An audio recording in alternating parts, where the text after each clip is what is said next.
नमस्कार दोस्तों, मैं आचार्य निम्मी अरोड़ा आप सभी का बहुत बहुत स्वागत करती हूँ अपने YouTube चैनल पर। आशा करती हूँ आपकी दिवाली शुभ गई होगी और माँ लक्ष्मी का आगमन आप सभी के यहाँ प्रसन्नता पूर्वक आया होगा और भाई बहनों का त्योहार भी आप सबके जीवन में शुभता लेकर आया होगा। इसी शुभकामना के साथ कि आगे भी परिवार में माँ लक्ष्मी की कृपा बनी रहे और ईश्वर की कृपा आप सब पर सदैव बनी रहे, हम आज अपना नया वीडियो शुरू करने जा रहे हैं जो कि मंगल ग्रह के ऊपर है। मंगल हम सब जानते हैं कि क्रूर ग्रह है, पापी ग्रह है, जो जीवन में हमेशा हमें साहस तो देता है किंतु कहीं ना कहीं अगर पापी भावों में हो और शनि के पाप प्रभाव में हो या राहु के पाप प्रभाव में हो तो झगड़े से, कोर्ट कचहरी से भी जोड़ता है, लड़ाई झगड़ा। जबकि मंगल देता है किंतु हमें ऊर्जा भी मंगल से ही मिलती है। मंगल ऊर्जा का, उत्साह का, पराक्रम का कारक है। जिस किसी का लग्नेश या लगन मंगल से संबंधित ना हो, यानी जिस किसी के भी लग्नेश का संबंध लगन से ना बन रहा हो या मंगल का संबंध लग्न से ना हो, ऐसा व्यक्ति कभी भी उठकर स्वयं से कार्य नहीं करता, वह दूसरों के भरोसे ही रहता है। यानी वह सोचता है मैं फोन करके काम करा लूं, किसी नौकर से काम करा लूं, कोई आए और मेरा काम कर दे, या किसी को बोल के किसी के द्वारा अपना काम करा लूं, चाहे वह अपना काम हो किसी का काम हो।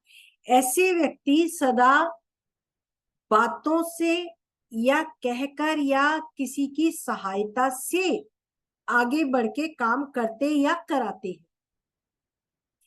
किंतु जिनका लग्न या लग्नेश मंगल से दृष्टि, युति, संबंध रखता हो, पीएसी संबंध हो, ऐसे व्यक्ति स्वयं उठ के कार्य करना पसंद करते हैं।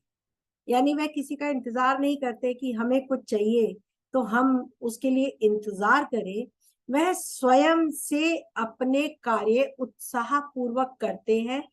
किसी और का कार्य भी करना हो तो वह स्वयं उसके साथ जाकर या उसके लिए स्वयं से उत्साह से कार्य करते हैं।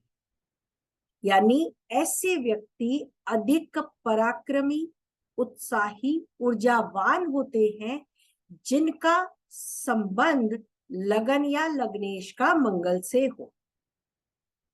तो आज हम मंगल की बात क्यों कर रहे हैं? एक्चुअली में मंगल हमारे जो अभी अगस्त में वृषभ राशि में थे और सितंबर में, अक्टूबर में वह मिथुन में आए, अब वह 11-13 नवंबर के आसपास फिर से वृषभ राशि में वक्री अवस्था में जाने वाले। मित्रों, हम यहाँ याद रखें कि मंगल जब वक्री हुआ उसके 2 दिन बाद गुजरात में जो पुल टूटा, बहुत बड़ी त्रासदी हुई, कितने लोगों की मृत्यु हुई। मंगल जो ब्लड का कारक भी है और क्योंकि यह सेनापति है तो इसे अपनी लड़ाई में ब्लड बहुत पसंद है। यानी जहां भी कुछ ऐसा अशुभ प्रभाव हो वहां मंगल मृत्यु तुल्य कष्ट देता है। अब वृषभ में मंगल अपने ही नक्षत्र में, मृगशिरा नक्षत्र में, वृषभ राशि में वक्री अवस्था में आएंगे।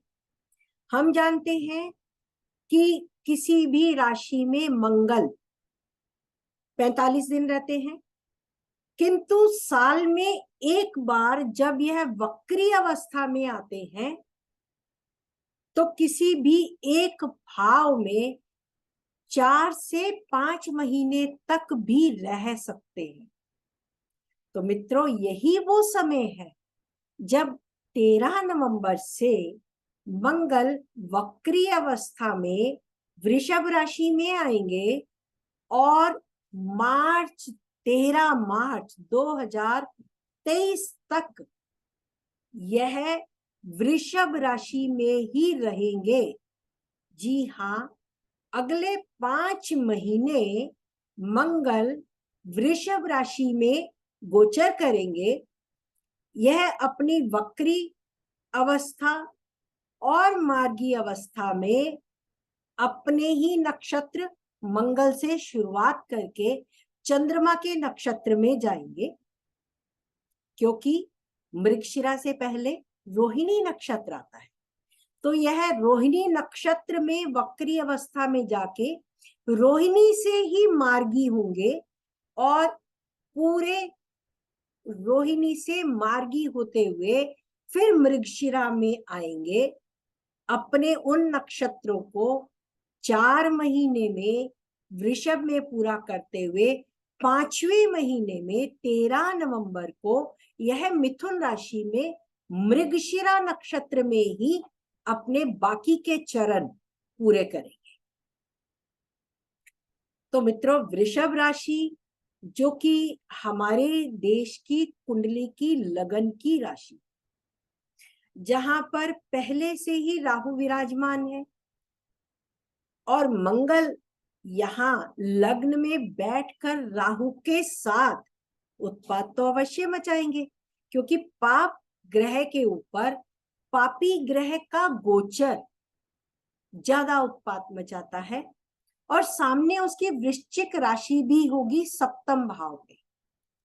तब हमारे जो मंगल है वह अपने ही नक्षत्र में होने से अत्यधिक ऊर्जावान होंगे।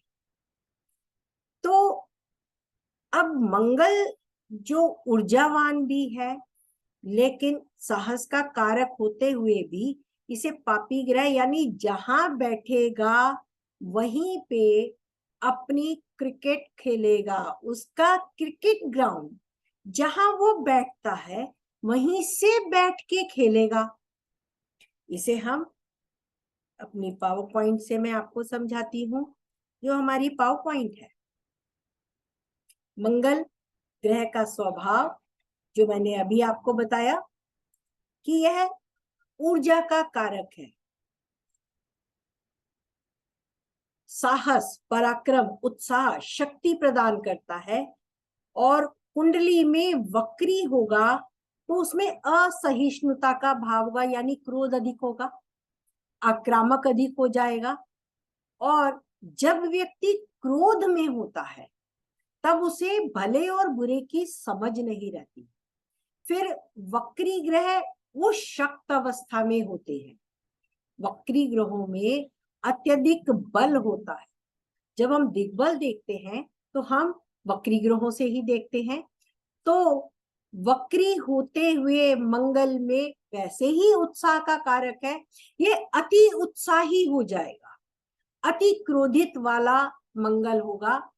और जब यह अपने स्व नक्षत्र का होगा तब ज्यादा क्रोधित वाला हो सकता है।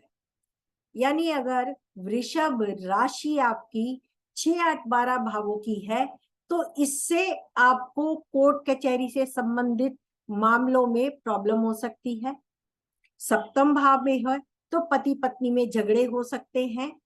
दशा अंतरदशा भी यदि मंगल की हो तो लोगों के साथ आपके मतभेद अधिक हो सकते हैं।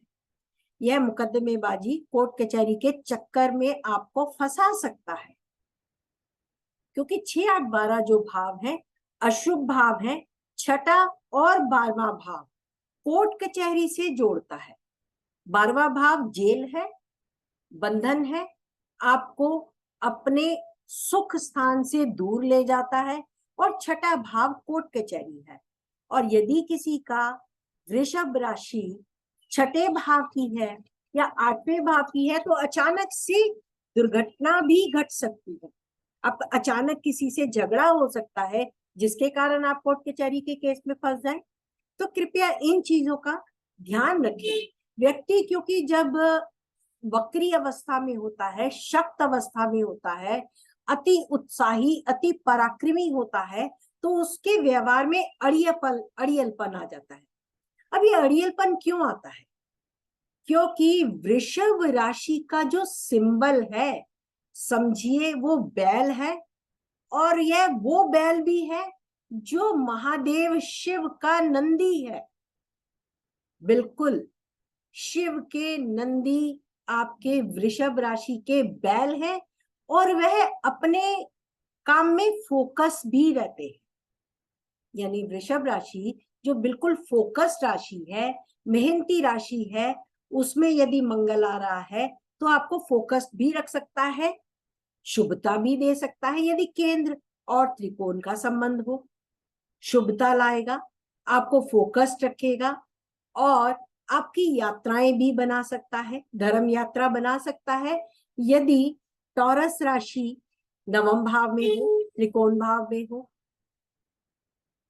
ट्रेवल से संबंधित कार्य देगा, क्योंकि यह चौपाया बैल का इसका सिंबल है वृषभ राशि का। टिककर नहीं रहेगा, यह आपको घुमाएगा। अब ये घुमाएगा तो शुभ होगा तो शुभता में घुमाएगा, अशुभ होगा तो अशुभता में आपकी बुद्धि को पीड़ित करके आपको बेवजह घुमाएगा, बिना वजह की परेशानी देगा।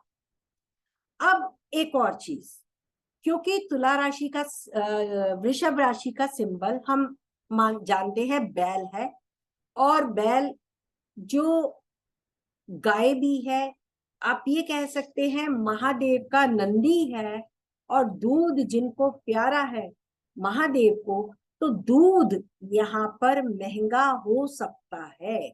डेयरी और डेयरी से संबंधित चीजें महंगी होंगी, क्योंकि जब ये चंद्रमा के रोहिणी नक्षत्र में आएगा, मंगल वक्री अवस्था में मृगशिरा से वक्री, जब यह रोहिणी नक्षत्र में आएगा, तो रोहिणी नक्षत्र, एक तो रोहिणी को छकड़ा कहा गया है, नक्षत्र में ये छकड़े का प्रतीक है।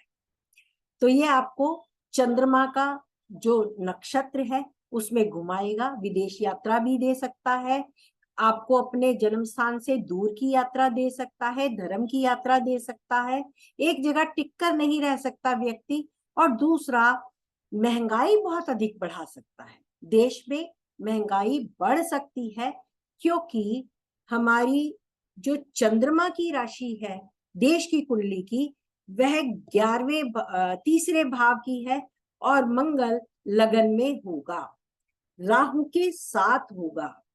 तो यहां से पड़ोसी देशों से संबंध, आंतरिक कलह, या यह सत्ता में आपको मजबूती भी देगा। लगन में होगा, केंद्र में होगा, सत्ता पक्ष को मजबूती देगा। केंद्र में सत्ताधारी दल के नेताओं के साथ कुछ अप्रिय घटना घटित होने की भी आशंका से इनकार नहीं किया जा सकता, क्योंकि यह मंगल 12वें घर का स्वामी भी है और 7वें घर का स्वामी भी है, व्यय का और मार्केश भी हो जाता है देश की कुंडली में। तो हम वृषभ राशि को चौपाया यानी 4 पैर वाले दुधारू पशु से संबंधित ग्रह मान सकते हैं। दूध और उसके उत्पादों की कीमत में अगले कुछ महीनों में तेजी आएगी। डेयरी क्षेत्र में आंदोलनकारी तेजी आ सकती है, और अनाज और केसर, चंदन, कपास, वस्त्र, जो भी चंद्रमा से संबंधित वस्तुएं हैं, जब मंगल रोहिणी नक्षत्र में होगा उसका असर तब देखने को मिल सकता है। तो मित्रों, आज के लिए इतना ही। आपके लिए मैं इतना कहूंगी, जिनका मंगल पीड़ित है, जो कोर्ट कचहरी के चक्कर में फंसे हुए हैं, उन्हें ऋण मोचक हनुमान और बजरंग बाण का पाठ करना चाहिए। साथ ही जिनका पति पत्नी से अनबन चल रहा है, वह सुंदरकांड का पाठ करें, विशेषतया शनिवार के दिन। शनिवार मंगलवार आप सुंदरकांड का पाठ करें तो पति पत्नी के संबंधों में आपके शुभता आएगी।